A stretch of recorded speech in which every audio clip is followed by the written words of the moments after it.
It's almost 2:30 a.m. and I probably should be sleeping or at least doing homework and not talking to my camera and being on the internet, but I was helping some people and it was kind of important to me, obviously. Um, and it's making me think as I usually do. And I was thinking about how when you're an intelligent person and you think a lot, you learn things about the world that either other people don't or other people just aren't as affected by them because they're not happening directly to them.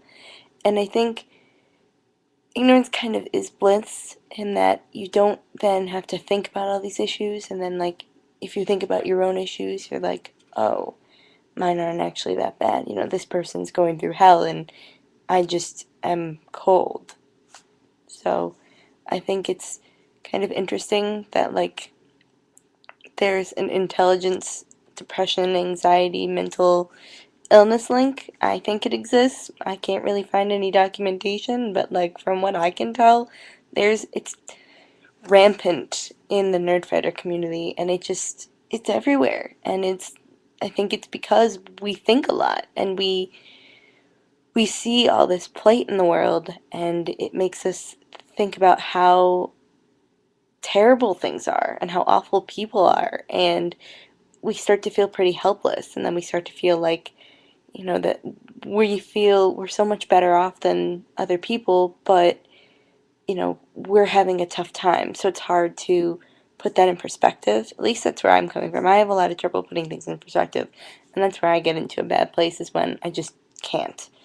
And I think that happens for a lot of people too. And that's why I'm really, really excited for your pants because then we can all get together in your pants and we can try and share solutions. I mean, not the what works for one person isn't always going to work for another person, but it might. You never know. So I definitely think that a feed kind of dedicated to mental illness, I guess, is a good idea because then people can share.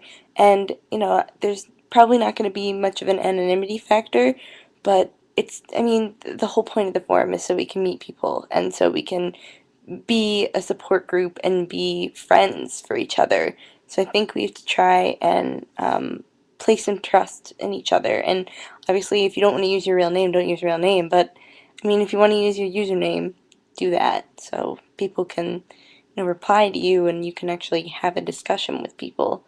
And then, if you need to or want to, you can take it off of the forum, and hopefully people will be able to help each other, and hopefully it'll be more than an inside joke place. Not that that's a bad thing. We definitely need that, and we need a place to be nerd fighters. And I think that this will be kind of everything. It'll do a lot for us, and I'm really excited. And I'm gonna go to bed and not do the rest of my homework and do it tomorrow between classes. Alright, guys. BFTBA.